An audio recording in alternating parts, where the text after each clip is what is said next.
Re- Thank you. Okay. Mm. We will begin with understanding the journey so far. What has been the journey so far? Can any one of you tell me very briefly?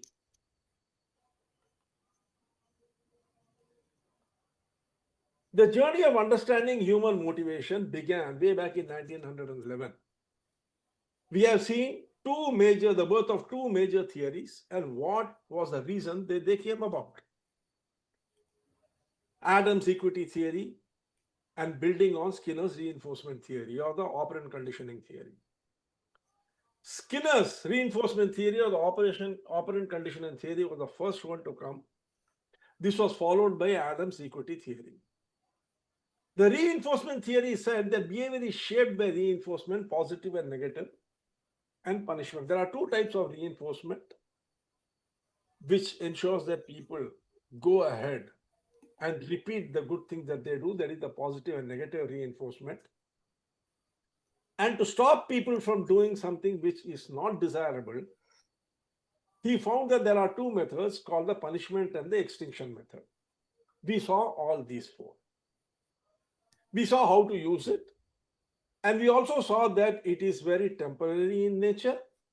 So you need to bring in and link the values and the universal needs of the individual to be able to prolong that behavior for a reasonable period of time. People practice this. It was something very new. No one had thought about it this way. When they practiced it, they suddenly found that things were boomeranging in a big way. That is when the equity theory was propounded by Adams, Stacey Adams. What did he say? He said that people constantly compare their inputs and outputs relative to others.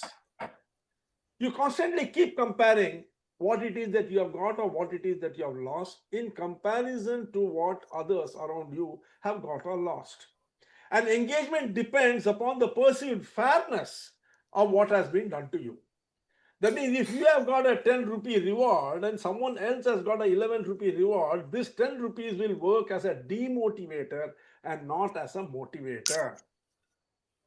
That means this perception of what you have achieved as against what others have got becomes a very important thing. Where they connect, that is very important to understand. Skinner's theory says what gets rewarded gets repeated. But it doesn't stop there. Adams said, but the reward only motivates if it feels fair compared to others. That means whenever you reward something, if the person receiving that reward feels that it is not fair compared to what someone else has got, who is not at all related either to you or to the person who is rewarding you also, it will backfire on you. This created a big problem because with every time you reward, the chances of your demotivating the person becomes higher. That is possibly one of the reasons why the world saw a tremendous amount of disengagement and is still seeing tremendous amount of disengagement because reward is viewed at in a very narrow lens, through a very narrow lens. And that is where the problem starts. Operant conditioning explains how to reinforce behavior, while equity theory explains when reinforcement actually sustains motivation. This was a very, very important finding. So, how is it applied in organizations? May I request people to kindly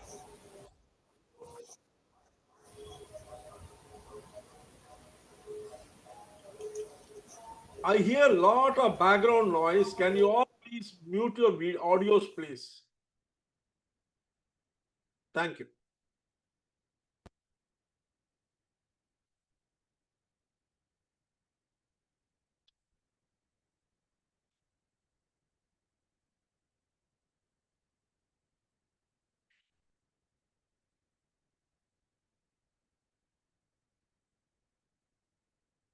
So, where is the practical application of this? The practical application begins with recognition programs. Whenever you are conducting a recognition program or celebrating an achievement, do it openly, ensuring recognition aligns with both the performance, that is the Skinner's reinforcement theory, as well as fairness. It should be fair and it should be equitable across the board. The second thing is it should be transparent. Define clear criteria for bonuses, promotions, or even praises so employees see justice in the distribution which is happening around them. Because you see, whenever you do something, it is going to be compared with what you have done to others. So if people do not know these are the parameters on which we are going to be judged and these are the parameters and the conditions on which we are going to be rewarded or punished, things can go very seriously wrong. So it's better that you have a very transparent system. Be above board. It's not necessary that you got to, constantly keep on rewarding people. But when you do that, kindly do it in a manner that it is totally transparent and clear and understandable by everybody. The third thing is, think of reinforcement as a credit entry. Every time you do something, there is a credit entry going on. You reward someone, the mind is maintaining a balance sheet, it is immediately noting it down. And the equity is an audit check. Whether you are doing the same thing to everyone is very important to people. If you are doing it only to one person, believe me, you stand the chance of demotivating everyone else. And there is no guarantee that the person to whom you have done will also feel motivated, because he might check up with some other part of some other person in some other industry and say, that guy got this, I did not. So you got to be very careful. This balance sheet is a very tricky balance sheet. Everything that you do is going into a credit entry, and the audit check is constantly being made at a subconscious level to balance the books. Behavioral nudges and feedback loops. Managers, but one of the biggest advantages of understanding the Skinner's operant conditioning reinforcement theory and Adams equity theory is that managers can use micro reinforcements, very small reinforcements at a very fundamental level, like thank you notes, small perks, giving them autonomy, give them the independence to do things. But they need to be very careful to apply it across.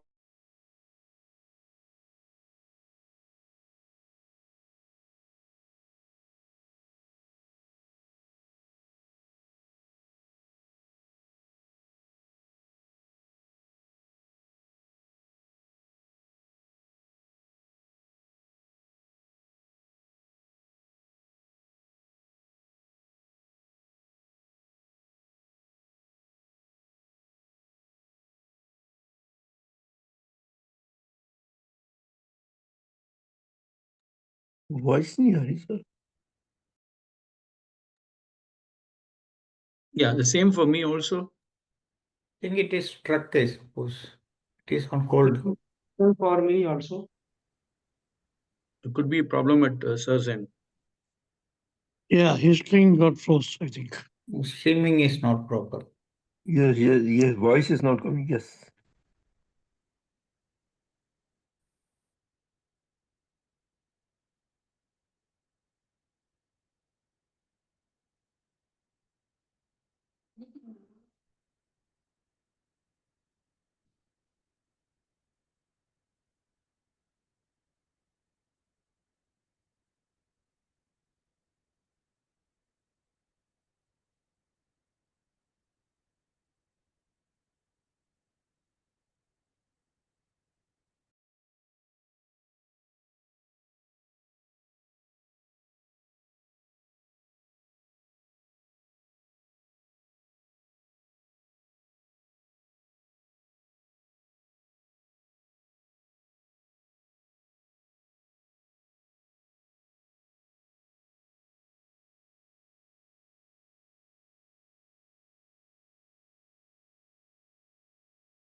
I think SAR's line is not available now.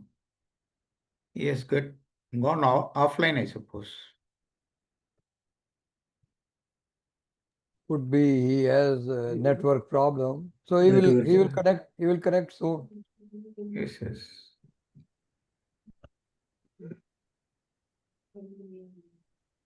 The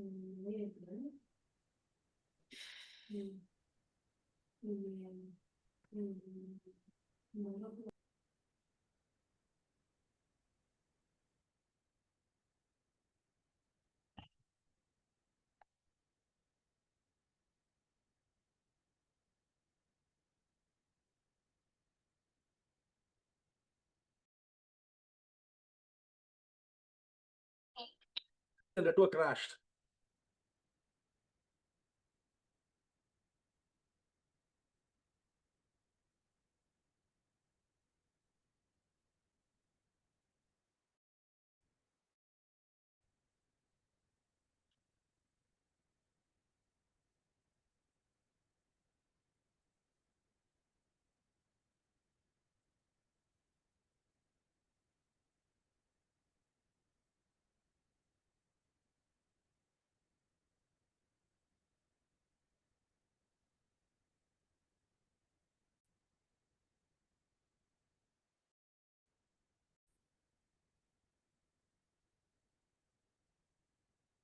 Just a minute. Huh?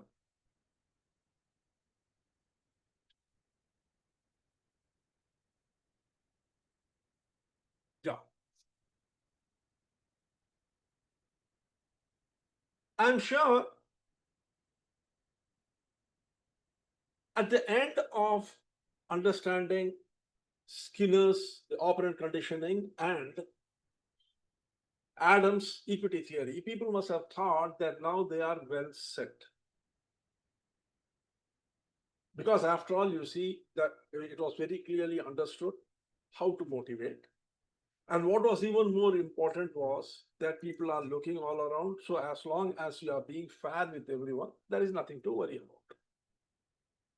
This is what people thought was the be all and end all of motivation. Then the whole thing blew up on their face.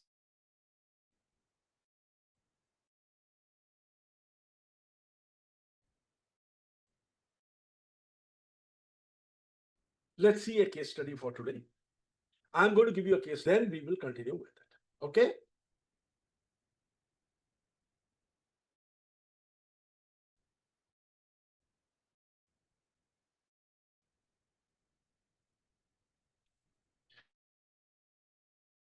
Manager in a large, high volume retail chain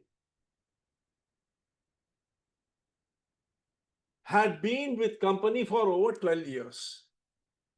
Known for his sharp eye for talent and calm demeanor, Ricardo had successfully nurtured several team members into supervisory roles.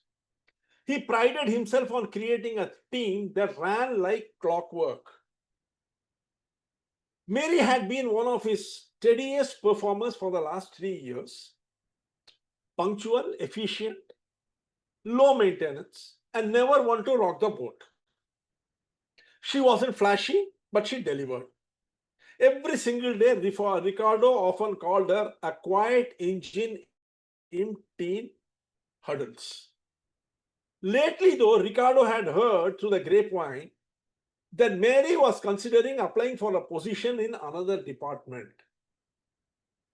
Though she hadn't brought it up directly, the signs were there.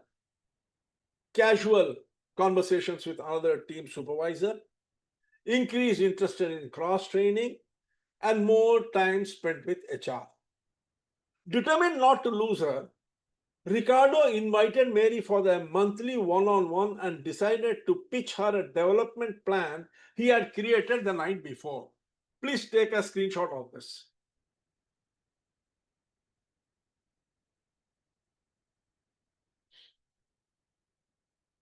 Have you taken? Sir. Yes, sir. Yes. Yes. So the conversation begins with Ricardo and Mary. Mary, Ricardo began with a smile. You have been one of my most reliable team members and I want you to grow here in this department. So I have drawn up a development plan just for you. He slid a printed sheet across the table. It outlined 6 projects over the next 6 months, including leading the floor team during weekend rushes, mentoring new hires, compiling monthly investment reports, and coordinating with logistics during the holiday season. Prep. If you take these on, Ricardo continued, I will be in a strong position to recommend you for the next team lead role that opens up here.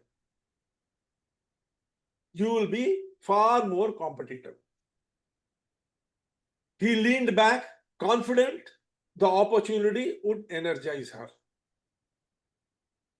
But instead of excitement, Mary just stared at the paper. She gave a half-hearted nod, forced a smile, and softly said, okay, let's talk more about it next time. The silence that followed was heavy. Ricardo glanced at the wall clock. It had only been a minute, but felt like 10. As Mary left the room, Ricardo stared at the untouched coffee cup in front of him. Something was off. Take a screenshot.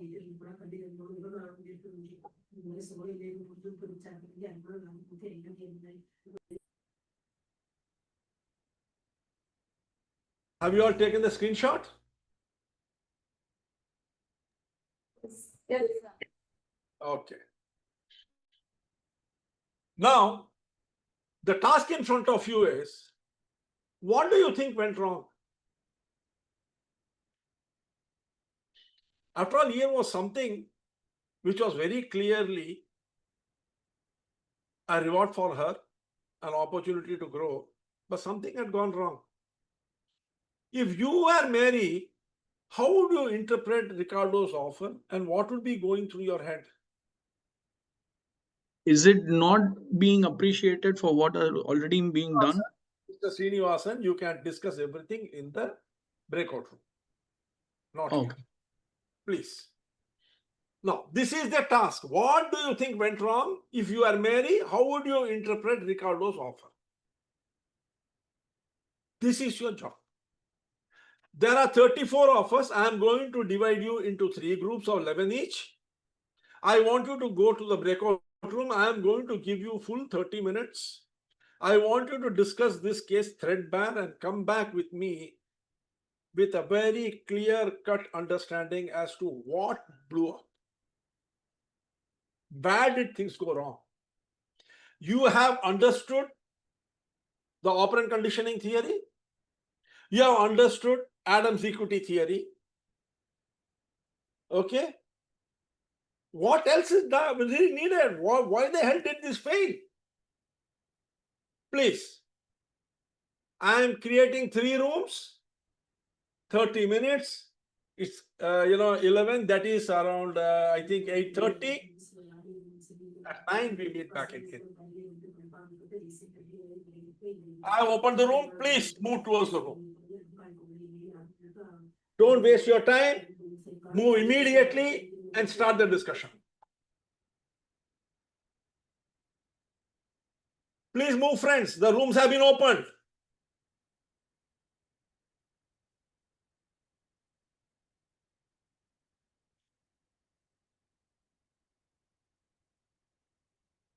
Yogeshi can move to the room.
Mr. Deepak, please move to the room.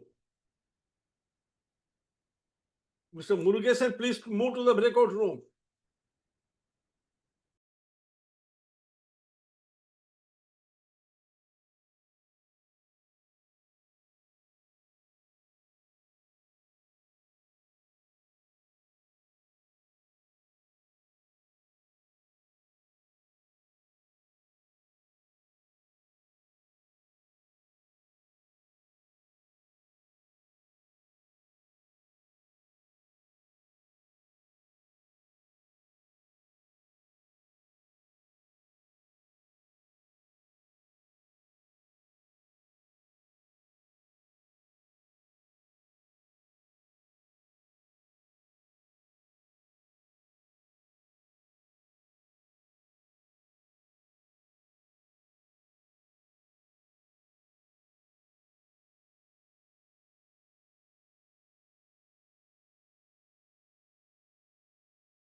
Mr. Murugesan, you can move to the room. Mr. Deepak, you can move to the room.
Suri sir, please move to room number 1.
Yes, friends. So we are all back.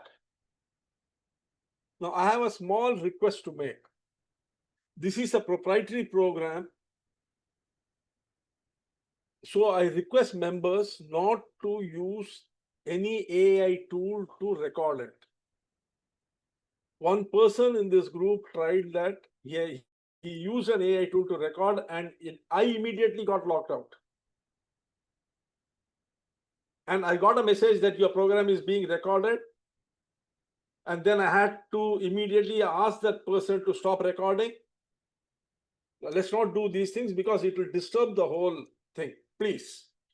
If you want the recording, please get in touch with me, and recording is available for all Premium Strategy members for free. But please don't use artificial AI tools to record it. Otherwise, the whole system will collapse. The program will stop. Please don't do that. Okay. So can we start? Which team would like to go first? Yes. So team 3, we will go. Division Yeah, one. team 3. Let's hear what you have to say about the case study. Yes, sir. So we have a very good discussion. What went wrong during that is Ricardo made a development plan without considering Mary's thought process. Ricardo intent doesn't give fairness for Mary. In spite of more and more work, he considered some difference in job to be done. So this was went wrong. And in the Mary's position, that extra workload without clarity. She also have my boss has not understood what I need. No emotional connect. Emotional connect is totally missing. More task has been given in spite of genuine development plan. So here the fairness is missing.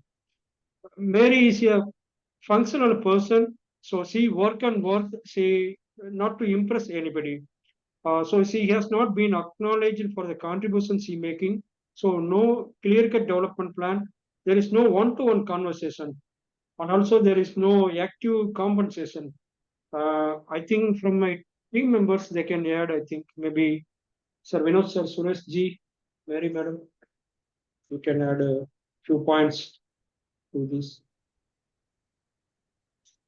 So Ricardo Thanks, missed, Nageshwar ji. Yeah, please, Mary ji. Ricardo missed to listen to the aspirations of Mary.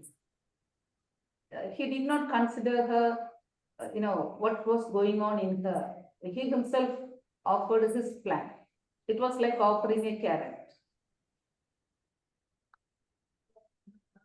So in my view, so the manager should have changed the environment there rather than monthly meeting. She should have taken for evening dinner.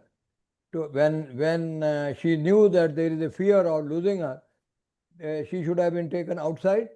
So and talk to her freely and listen her first, and then they could spend some time together rather than it was a very short meeting and she just went away. Thank you. Yeah, sir, I would like to add from our team what my colleagues Nageshwar and Vinod ji has shared. So Ricardo would have been started the discussion in this way. Mary, I have noticed you have been exploring new opportunities. I would love to understand what you are looking for in your next step. So this was missing. He presented a development plan and he put across to her without understanding her aspirations. That was went wrong from Ricardo's side. Thank you, sir. Thank you. Very astute observation. Okay. No, you're right.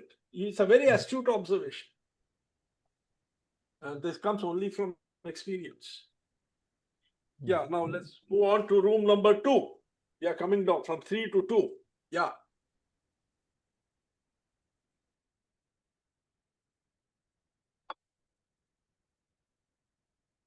Room number 2, can we have your presentation, please?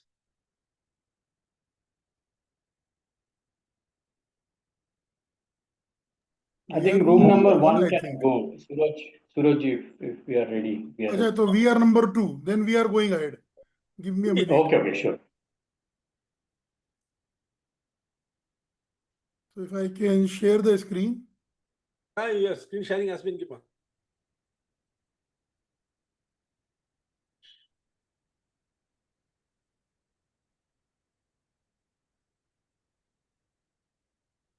So these are crafted by our team. Mary felt taken for granted that she was a silent worker and she was never considered when she acted like going to find opportunities. Then she is given a bait. Everything running like clockwork, labeling her like silent engine. Her work is not being acknowledged till now. Been in that post for past 3 years, probably looking to her sincerity. Someone offered her training and better prospect for next orbital growth. So already she has got an offer. Now, whereas Ricardo is asking her to do 6 more projects and then probably he would recommend. Fourth, probably she is already recommended by other department that I already told for higher position option, and here Ricardo was throwing a bait of another 6 projects to accomplish to attain a higher position, sort of blackmail kind of feeling she might have got. Ricardo looks like a little arrogant in shaping team members' career, irrespective of their innate capabilities and irrespective of their mindset, wishes, thoughts, etc. If we look at Adam's theory, looks like fairness is not for Mary until now. Being silent, she was not considered for better position at proper time and instead considered as a lame duck. She sort of felt like taking retribution or revolt, has gone into a revolt mode. One of the possibilities is she's looking for a change of role, freshness, instead of dreary departmental work she has been doing, and even when offered similar work in new projects. Communication from Ricardo went wrong without taking her opinion. A carrot was offered without understanding what is going on in her mind. And as the last speaker told very rightly, she should have been consulted as to what she wants, and then a developmental plan would have been discussed, would have probably lasted the meeting in a longer way, and some meaningful conversation could have taken. It seems that there is no feedback system between manager and subordinate. The manager did not build a relationship, not been connected. Emotional bonding was not there. First class. Thank you. The whole team has contributed, each one of us. Fantastic. Room number 1. Yes, room number 1 we have discussed, sir. The first point we have discussed that Ricardo must discuss and listen Mary before putting development plan. Second point is hard work of Mary should be appreciated prior to her decision of moving to the other company. Which is the third is willingness and ability and reward and recognition were given her timely. Not and then we have discussed that Mary should allow to ask first, give chance to her to speak few words, not before the recorder putting the plan, and linking her career and records. He should appreciate her first. And when the whole team was overburdened to handle the 6 projects or not, this should be final. And the final herself, and he desired to new projects. And Ricardo must be. There were no clear communication between Mary and Ricardo prior to this putting the development plan. And this, then our view was that we would not accept this decision. We would not accept. I would not take decision without discussing. And Ricardo must coming new task. The job discussion. Explain the new job discussion and new proposals. And our other members of, please explain the few points which is if left anything.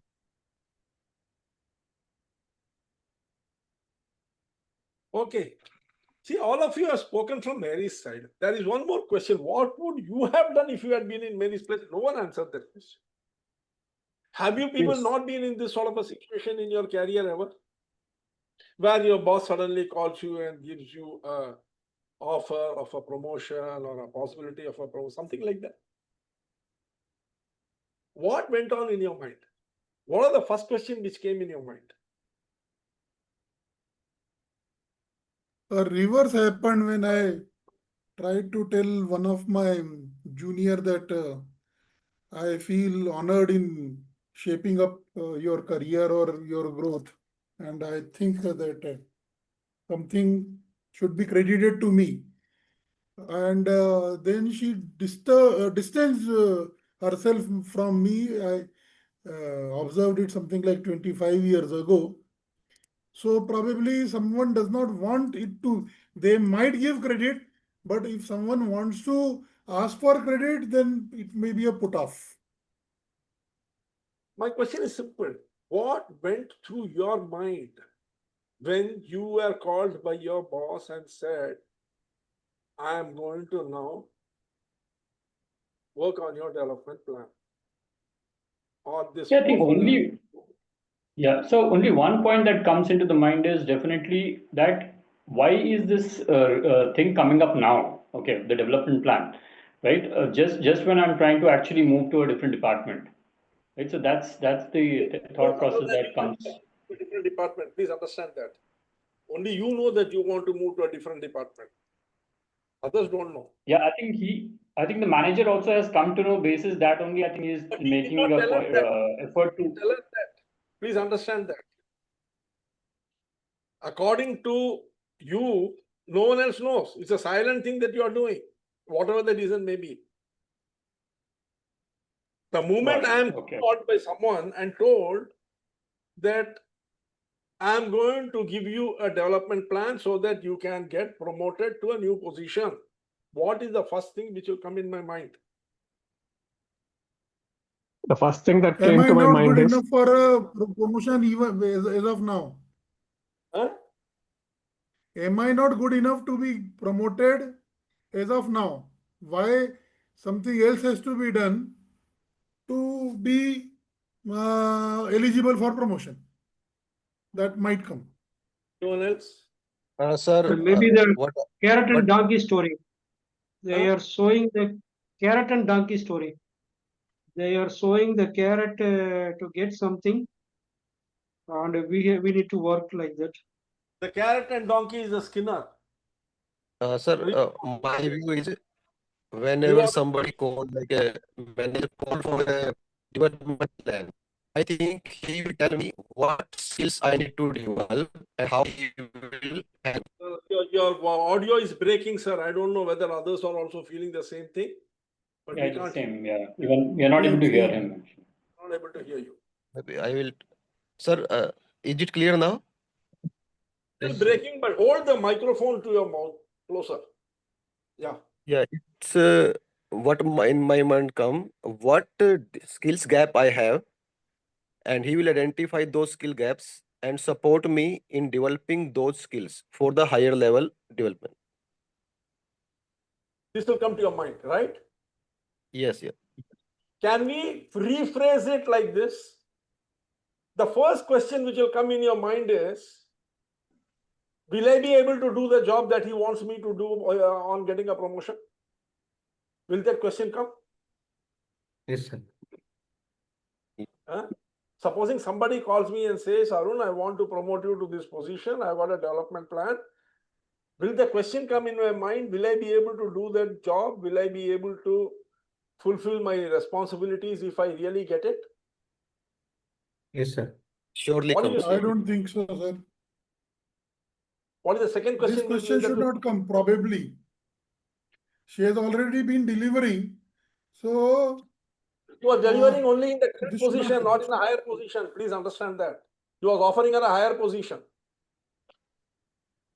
Nothing guarantees that in a higher position, one person will succeed just because he has been able to deliver in a lower position. No, I think also the In my mind, I development don't know plan. about others. In my mind, it will come.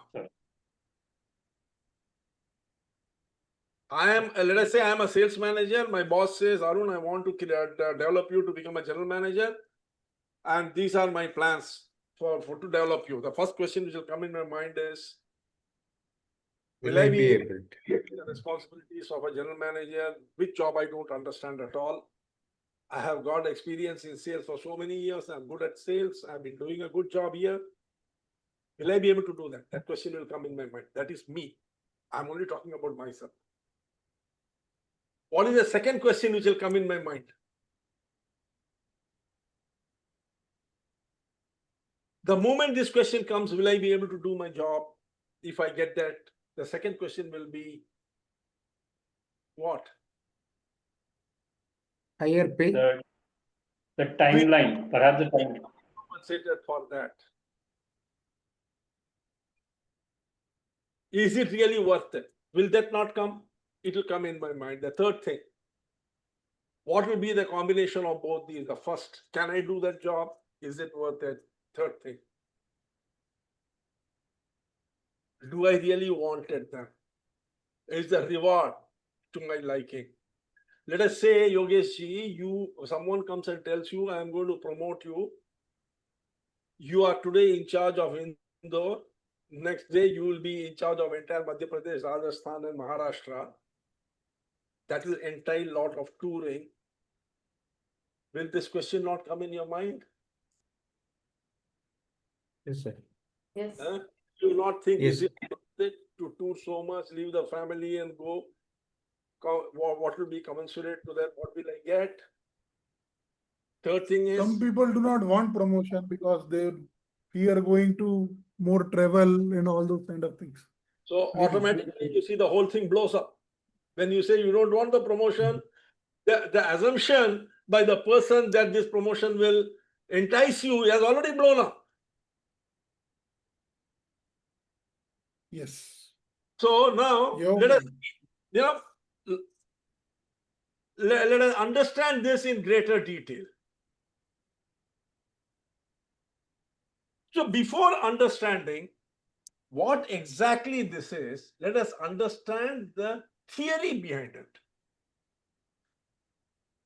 When Skinner's theory was applied, people realized, that just reward and punishment itself was not sufficient.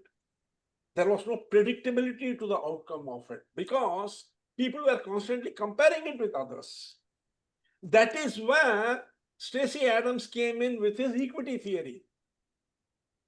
He said the mind compares constantly with not just the people within this organization, it also compares with what happened in the earlier organization and what is happening in their industry and various other industries around them. That means the mind was constantly keeping a balance sheet. So what did the companies do? They started integrating both the Skinner as well as these and started putting it into practice.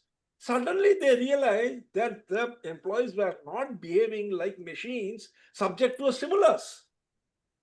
They simply were not behaving like that. And the entire project was failing. That is when entered Victor Hroom, professor of organization and management, School of Management, Yale University. In 1964, he came up with the expectancy theory of motivation. He said the mind is a rational organ. Now, mind this phrase, rational organ. The seeds of failure of this lay in that assumption that it is rational. But then it was definitely a massive improvement on Skinner's expectancy reinforcement theory and Adams' equity theory. Now let's see what happened.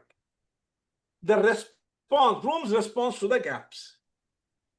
Skinner's reinforcement theory, human behavior is shaped by rewards and punishment. Shortcoming, treated people like machines. Subject responding to stimulus. Ignored the cognitive process totally, the thinking process is totally ignored. The Adams equity theory said people compare their input and output ratio, effort versus reward, with others more than with themselves. They compared it with others. And if they feel unfairly treated, they got demotivated. The shortcoming of this theory was it focused only on fairness in comparison. But Room's theory came up with something entirely different. It came up with the principle of expectancy into instrumentality into balance. What is this expectancy into instrumentality into balance? Let us understand these three.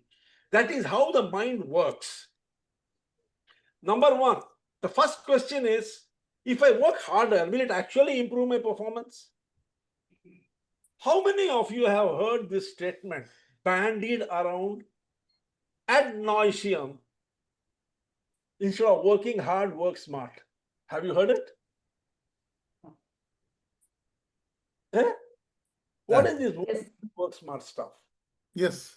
That means somewhere along the line, your mind is asking the question, just because I work hard, will it improve my performance? This is expectancy. Second, if I perform better, will I get the reward? This is the second. Constantly, whenever performance is brought in front of you, this question keeps coming in front of you. If I perform, will I be rewarded? And third most dangerous question, the biggest twist to all this is, do I even care about the reward? The reward which is being promised to me, do I really want it?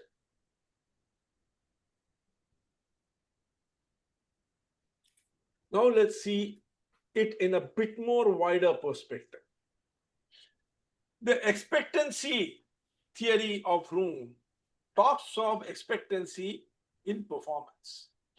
Can your employee do the necessary work to meet the outcome? This is the first question and any employer needs to ask. Is this something that he or she can do? Expectancy is the degree to which your employee believes. Remember one thing, it's a belief system. Believes he or she can meet an outcome. If he doesn't believe that he or she can meet an outcome, he will not even attempt it. It is an effort to perform linkage. Effort to perform. That is the linkage. Believe that effort will lead to improved performance. This is all happening within the employee's head or within the head of the people with whom you are interacting. The second is instrumentality. Instrumentality is about the possibility. Is it possible for your employee to meet the outcome? If your employee does the work, how likely will he or she meet the outcome? That is, achieve the target. Instrumentality is the degree to which your employee believes that performing at a certain level will lead to a desired outcome. Now, can you tell me where you find this being spoken about the maximum in a different way?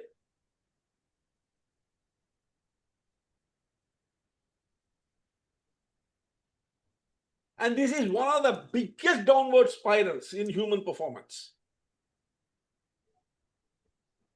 If you put in more hours, you will get more work done.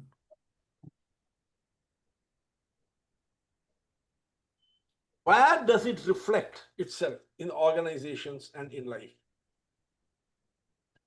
Start at the bottom. People say, objective setting should begin at the bottom.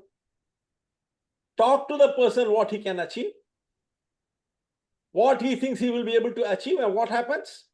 If he can achieve 100, he tells 90. And with every step up, there is a loss of at least 10 to 15%.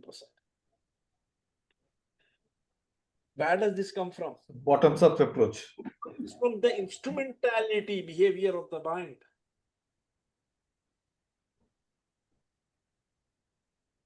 That is where this thing comes from. Instrumentality behavior of the mind. It's a performance to reward linkage. You link your performance to the reward that you have to get. Believe that performance will lead to a desired outcome. So what happens? You try to pull the peg of performance a couple of notches down so that the rewards are guaranteed. The first thing is the question, can I do the job? Second thing, how much of that job do I need to do to be rewarded?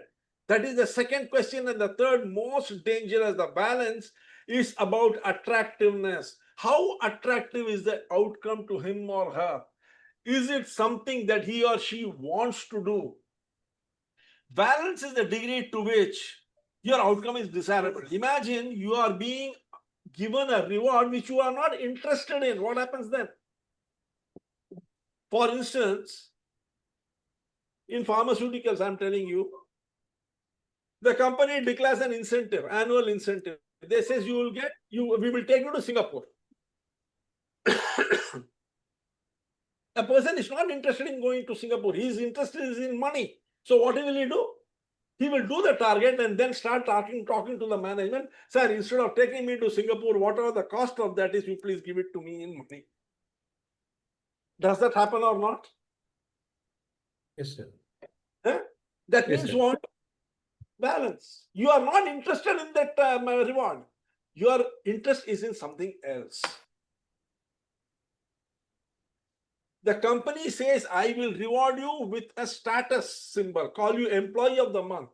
The other guy says, don't call me employee of the month, give me one night dinner with my family. Spend 3,000 rupees for that, I will be much more happy.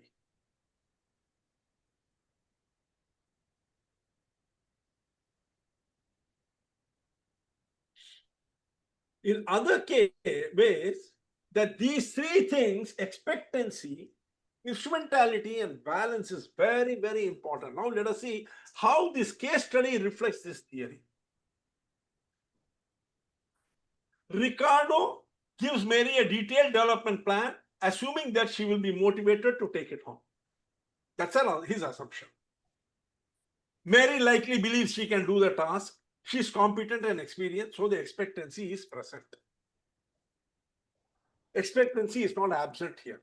Her past record, her hard work, her intelligent work says that if trained, she can take care of the future responsibilities also. This much is okay. Now we come to the next one, instrumentality. Instrumentality. Reward, Ricardo says, please listen to the sentence carefully. If you take these on, I will be in a strong position to recommend you. There is no commitment, mind you. He says he will be in a strong position to recommend you. Vague promise, not a clear path, no guarantee, no timelines. There is nothing to prevent her from thinking this might not materialize. Mary might not trust these extra tasks will lead to a promotion. So instrumentality is weak. Number three. So you see, first, expectancy is strong or good. Instrumentality is weak because he says, I'm in a strong position. What does he mean by a strong position? He is talking from his angle of strong. That might not be strong enough a reason for Mary or others. Number three, balance, attractiveness of the reward. Ricardo assumes Mary wants to stay in the team and become a team lead. This is an assumption. Like Sureshji was telling and many of you others were talking. However, the case suggests that Mary is exploring opportunities in another department, possibly for new experience, exposure, or to escape from Ricardo's tightly run team. So balance is low. Even if the promotion comes, it may not be what she wants. So you see, on one side, your expectancy is okay, instrumentality is weak, balance is weak. Motivation is not about the manager's values. It is about what the employee values. Here, Ricardo is talking totally from his side. A development plan is only motivating if the employee sees a credible link between the extra effort and the desired outcomes and the desirability of that outcome. Not just the desired outcome of the extra effort, the desirability of the outcome to the individual putting in the effort. Only if all these three are linked together properly will the development plan be motivating enough. Number three, balance is personal. What I want, what will motivate me as a reward is entirely personal. Managers must understand each individual's aspirations through ongoing dialogue, not just one time at that time. You should keep your eyes and ears glued to the ground so that you know what motivates your team members through and through.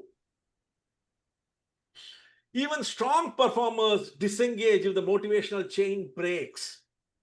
If this chain of expectancy, instrumentality, and balance becomes weak somewhere, it will break. Even the most motivated employee will become disengaged. It demonstrates that all three components have to be in play. It highlights even when expectancy is strong, weak instrumentality and balance will collapse motivation.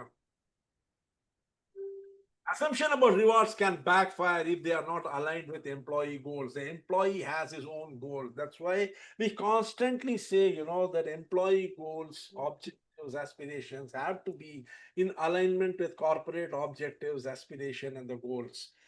Why? Because the corporate aspirations and the goals will decide how the motivational strategies are developed. And if they are not in alignment with employee, it will collapse. What are the deeper insights from Bloom's expectancy theory? Number one, motivation is a cognitive calculation, not just a behavior. Bloom shifted the lens from behaviorist stimulus response of Skinner, fairness-based social comparison of Adam, to a rational decision-making process. Employee asks, if I try harder, will it matter? If it matters, will I get rewarded? And finally, if rewarded, do I value that reward? Motivation becomes a chain of belief system, fragile at the weakest link. It is a sequence. It is not just about just a pat in the back. That is the reason why motivation blasts. Number two, the personalization of motivation is very, very important. What is this personalization of motivation? What valuable differs across individual? You need to know what each individual wants. Is it money, recognition, growth, autonomy? This brings us to customized engagement strategies. You can't have a one rule rules all strategy. Showing that one size fits all incentives won't work. You'll have to tailor it to each individual. That becomes a very challenging task in an organizational environment. Then third thing, dynamic nature of motivation. Expectancy, instrumentality, and balance are not static. They keep changing with the context. They change with context, personal growth, and workplace trust. Leaders must continuously align effort, performance, reward, and value to sustain motivation. So, what are the practical ways to leverage these insights? There has to be some practical way that we should be able to leverage these insights in our personal life and in our workplace. Number one, design reward systems strategically. Reinforce specific behaviors. Decide what behavior to recognize. Then reinforce that specific behavior. I'll give you a simple example.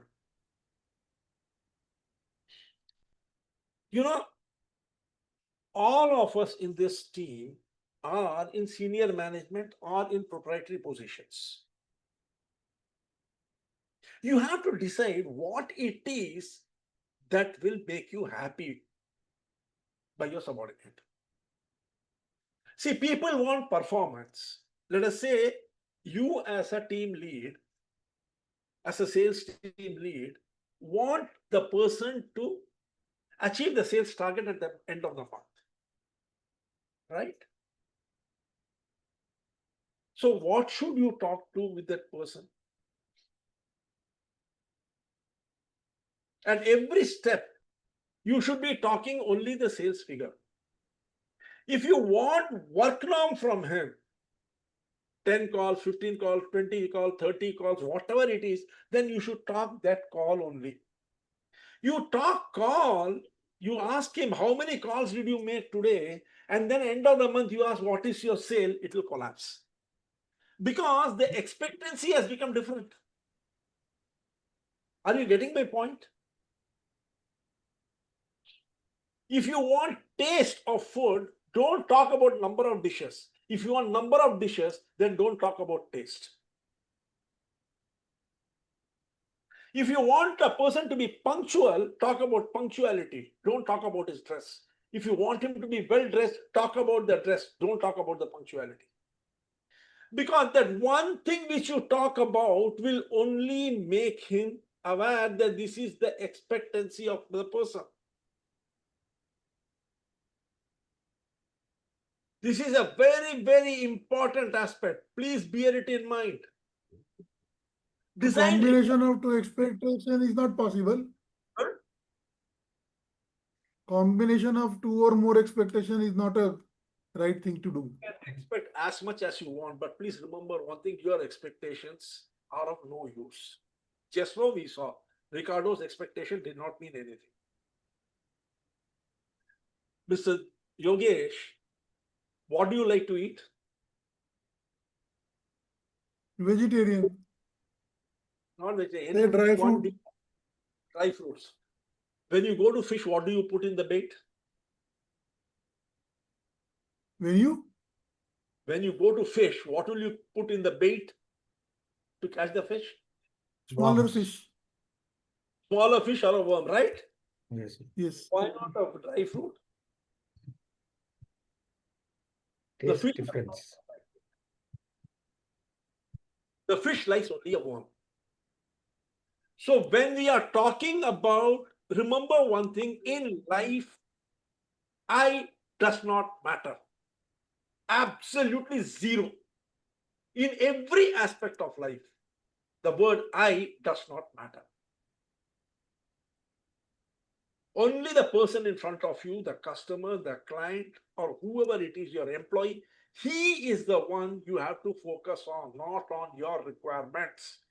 Your requirements are of absolutely no consequence to anybody other than you. And if you want to achieve that, fulfill that, stop thinking about it, start thinking about the other person, automatically this will happen. It will automatically happen.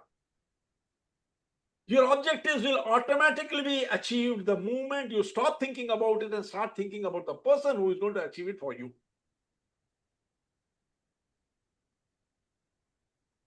As we move forward, this will become even more clear.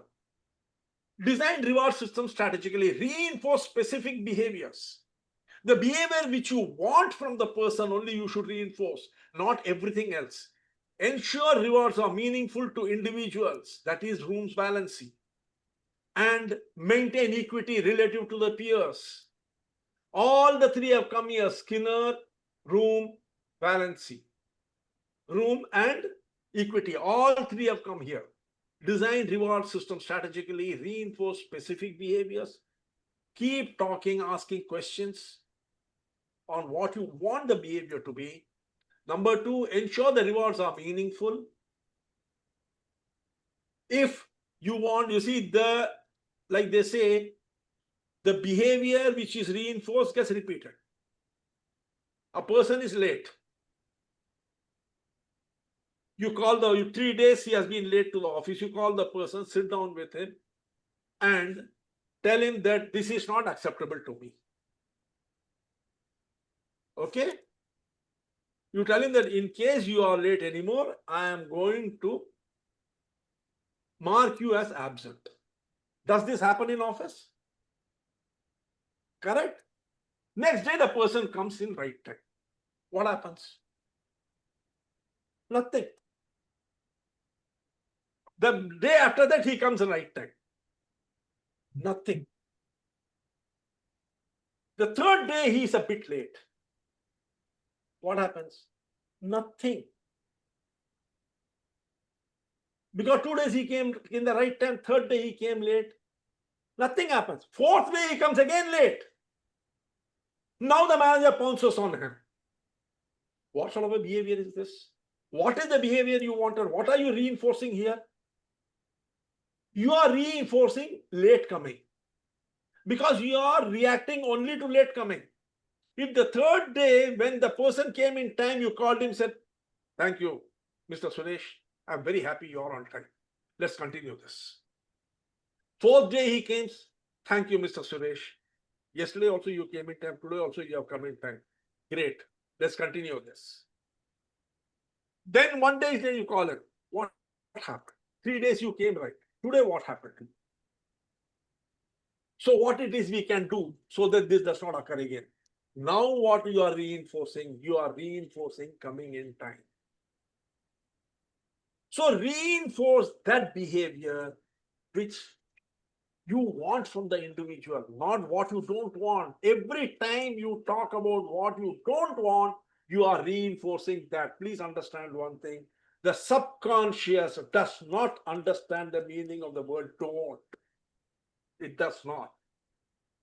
When you tell a child, don't do this, it will go and do that. Have you observed it? Because the subconscious only understands do that. The word don't does not register.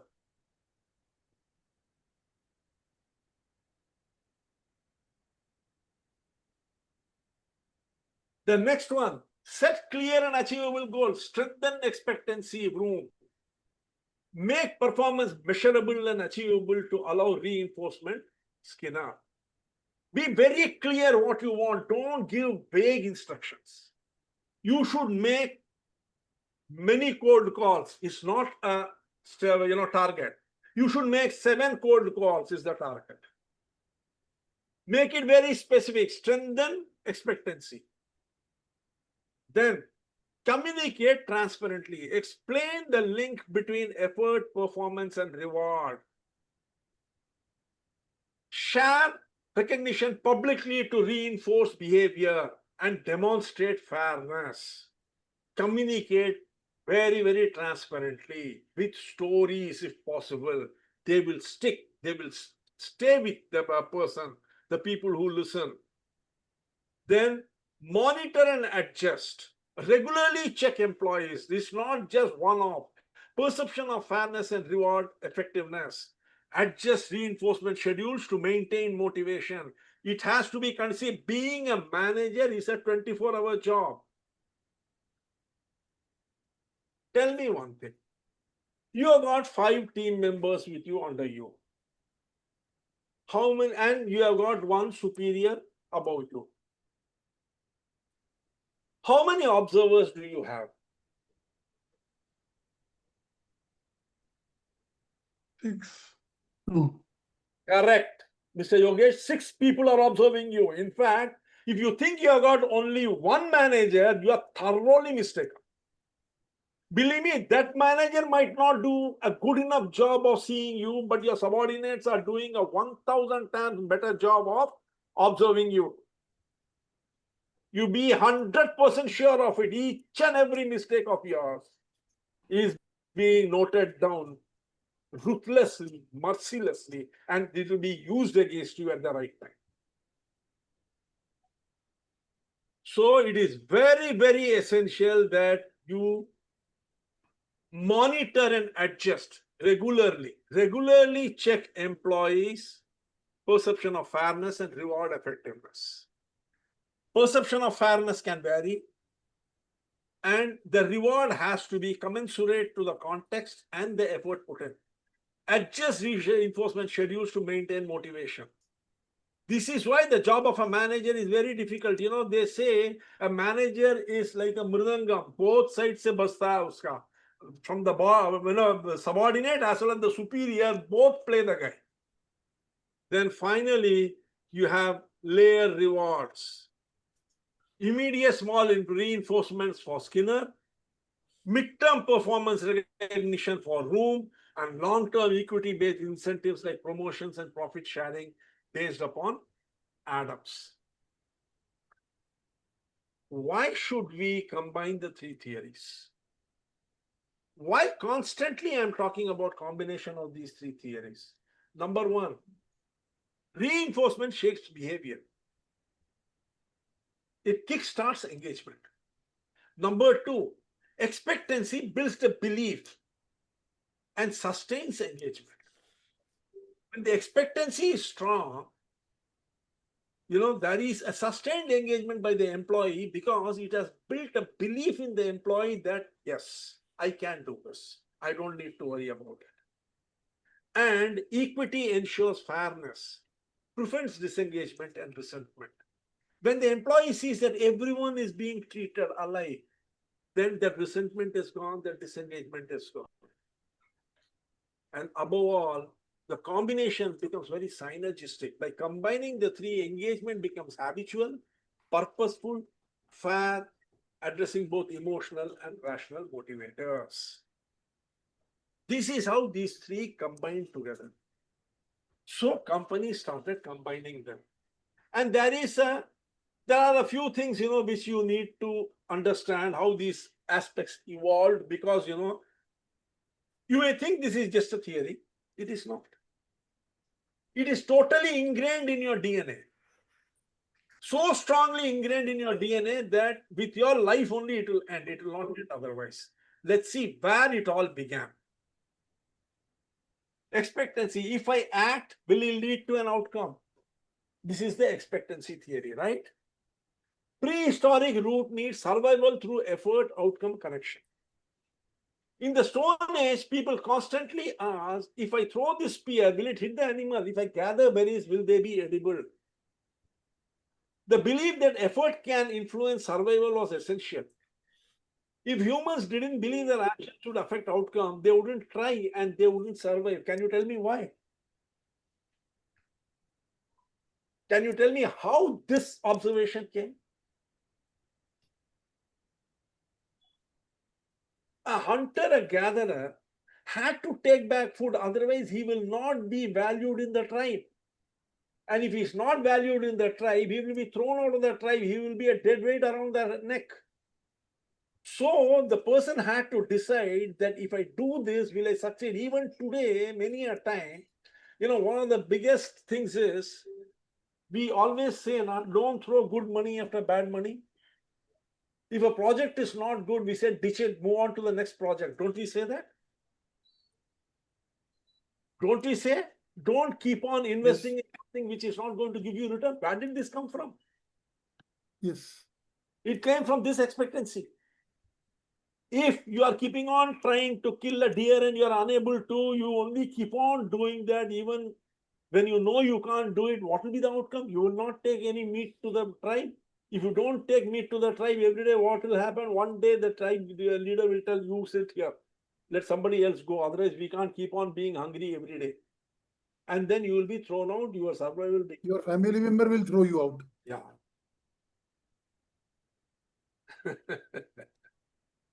Okay, so you see, expectancy has come right from the earliest time. A hunter invests energy chasing a deer. If repeated chases never succeed, he may stop hunting. Low expectancy, but if he believes skill and effort increases the chance of success, he persists. High expectancy. Even today in the office, we see that employees need to believe my effort matters. Without expectancy, disengagement happens, like the hunter who gives up. What happens? In this case, the person will start looking for a new job. And what is the reason they give? I am not appreciated. This is a very common thing. Now let's see the second one. Instrumentality. If I succeed, will I get the reward? Prehistoric root need was trust in cause, effect, and fairness of outcome.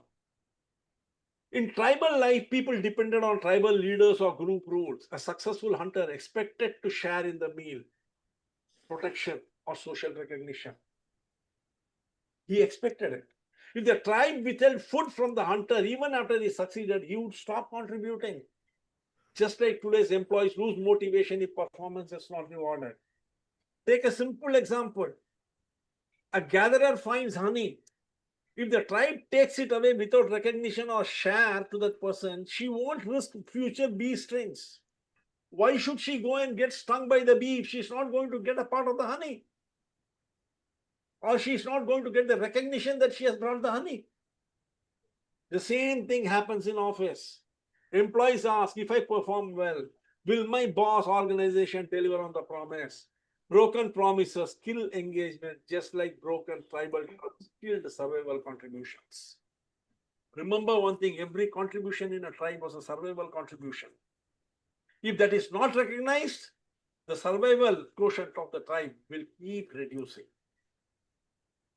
The third comes to the balance. Do I value the reward? This is the most tricky thing and the most dangerous thing.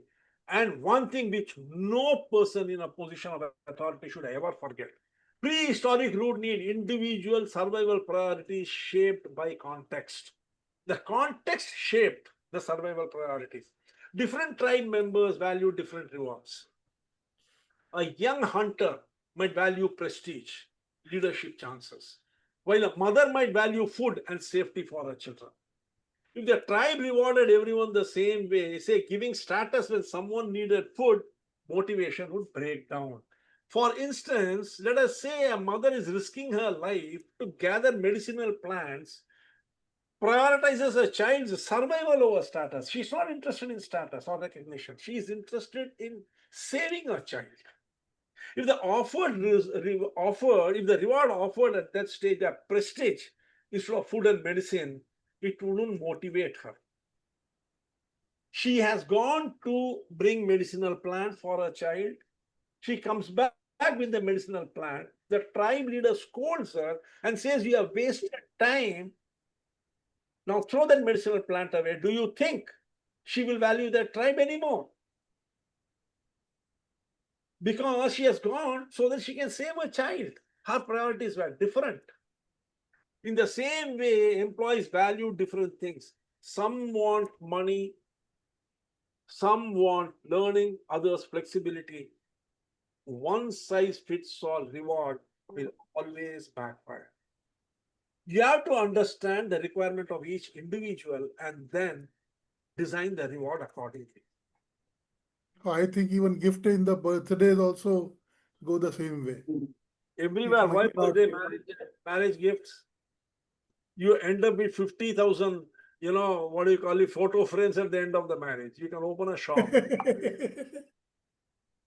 start a new business opportunity. So right, That's so it. right. Own age. Just like today, expectancy, I will try hard. If I try hard, can I kill the deer? Leads to, if I kill the deer, will I get to eat and gain status? Now comes the tricky part of it. Do I even want meat or do I prefer berries, medicine, and safety? In other words, if any link fails, the hunter stops hunting, the gatherer stops gathering, and the tribe suffers. That exact dynamic lives in modern organization. Break one link and engagement collapses.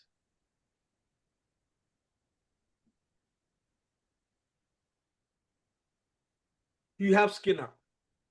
Skinner reinforcement spoke about In external. the next class, would you come and throw this and say that even Wait, this is Yogesh, I'm going to throw it right now. Why next class? Skinner's Okay. reinforcement theory spoke external reward. No, it's not throwing out. You see, this is Acha, Yogesh, what approximately I think you must be around 50? 55. 55. I don't think you are born 55. Slowly only you came to the 55, na? So to reach engagement, you will also have to grow intellectually. So each one is leading to something more important. Please understand that we are in the process of understanding our mind, how it evolved. It is all there. Even now, all these things are there. Skinner has its role. Equity has its role. Expectancy has its role. But it doesn't stop there. If you think with expectancy, you have mastered engagement, you are going to fall on your face big time. So let us continue the journey. Skinner reinforcement theory spoke of external rewards. Adams equity theory showed us the importance of fairness. It said, yes, external rewards are important, but when you are rewarding people, be fair. Do it in a fair manner because the person who is being rewarded is also checking the environment. What is happening to people all around?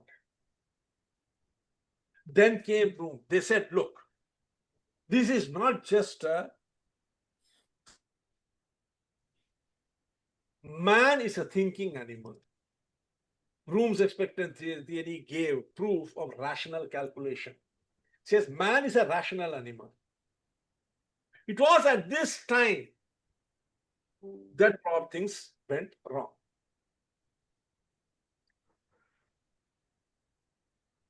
But over a period of time, when these three were being implemented, they found that it's not working. It's simply not working the way they thought it would. The deeper question that arose in the mind of the scientist, behavioral scientist, was, why do some people feel disengaged? Even when they are fairly paid, fairly treated, and as per their wish. As per their wish, you treat them. As per their wish, you pay them, and you treat everyone equally. Still, people are disengaged. At that time, there was a research which was done earlier, and people did not know at that time what that meant. It was at that time that an old research that people could not, scientists could not fit into anything, came up with the answer. Sometimes, research gives us an observation which we don't know how it is fitting into the picture. But the answer became very clear at this juncture. It said, removal of dissatisfaction does not mean the creation of motivation. Suddenly, a new thought came up that all these three were only ensuring that people don't get dissatisfied. But for motivation, something more was required. And that, my dear friend, is another story that we will reserve for the next session of the motivated mind. Thank you. I'm open for questions, if any. Let's wait for the next session of the motivated mind to see what happened. What was that research and how did it show that these three were not sufficient? Any questions, friends? Sir,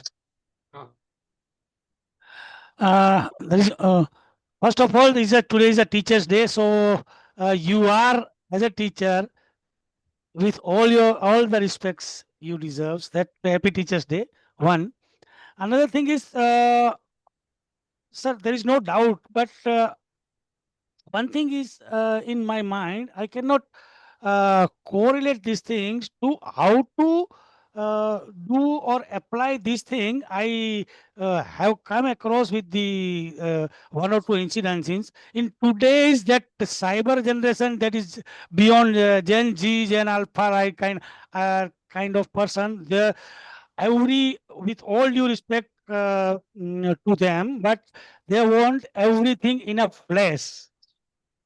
If you implement or if you design that system, that will not come as fast as they expect. How to meet their expectation? That is the doubt in my mind. It will happen, Mr. Bhaveji. Everybody is a human being. Everyone wanted everything in a flash always. Always, not just today. These are all narratives that the Gen Z are different, the new millennials are different, and all these things are narratives which do not really mean anything. The tools that they use are different, they are faster, but ultimately the person using the tool is still a human being. He is not changed. We can see right from the day when humans discovered fire, sat around a fire and were telling stories, till now, that storytelling continues. Nothing has changed. And as you understand human motivation, as you understand the various theories and why they were born, how they were born, how they are linked, we will continue this journey linking one with the other so that, with every step it becomes clearer to you why certain things are happening the way they are happening. All these things are happening in front of you, isn't it? Correct. These things are all happening in front of you. Not just in your office, it's happening at home. It's happening with your wife, with your children, with your friends, in society, everywhere. The same thing is happening. Nothing is different. And the more you understand it, the more you will be able to understand and model what you have to do so that you will get better results. It's just a question of modeling yourself so that you can get better results. That's all. You will be able to do it. Continue the journey, because you see, so far, if we stop here, if I tell this is all engagement is, fantastic, you will say, beautiful. We have got a very coherent, formula. Use Skinner's reinforcement theory. Number 2, ensure everything is fair and ensure that expectancy, instrumentality, and balance are kept in mind when you are doing all these things. You have a very valid formula, but it will not work because there is something else beyond this. When people try to use only this, they realize it's not working. Yet it happens. It happens. Instead of saying it's not working, the limitations are very high and the results are very less. It will work to a very limited extent for a limited period, and then it will fizzle out.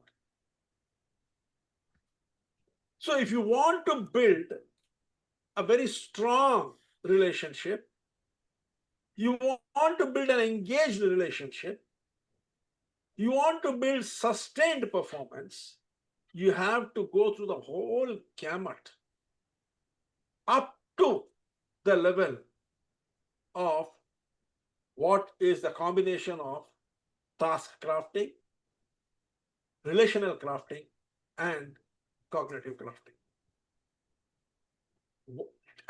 This is at that stage that things start changing. And that is where Leonardo da Vinci and Michelangelo will come in to show us why it works. And these are all scientific research up to date. What will come up tomorrow, I don't know. If anything comes up, I will inform you at that stage and tell friends the course is not over. One more class is there. What to do? If Can somebody we conclude that Khan, which has come up with the latest thing, is the Khan is all in is working? Khan is in 1990. That is all. But After can we say that that is ultimate, or something else may come up? many things will come up. You see, after 1990, Khan gave the theory of engagement. That is where the concept of engagement began, from motivation. The shift was to engagement from motivation. Okay, but after that also there are a number of things which people found out about engagement itself, how to do it.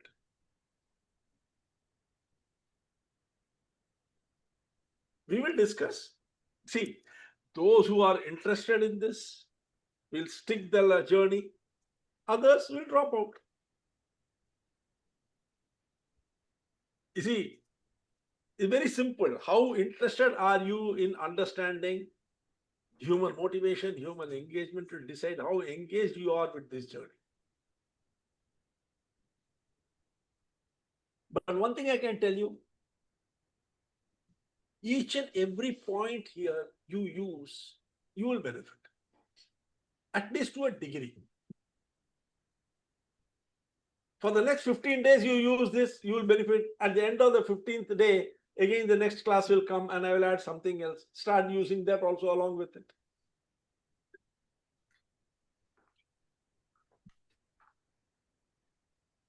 Yes. Thank you, sir. Thank you, Bhaveshji. Thank you. Thank you.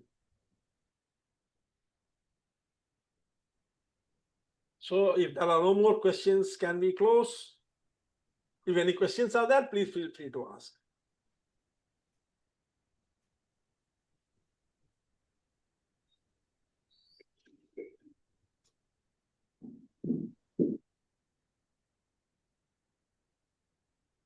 Ciao.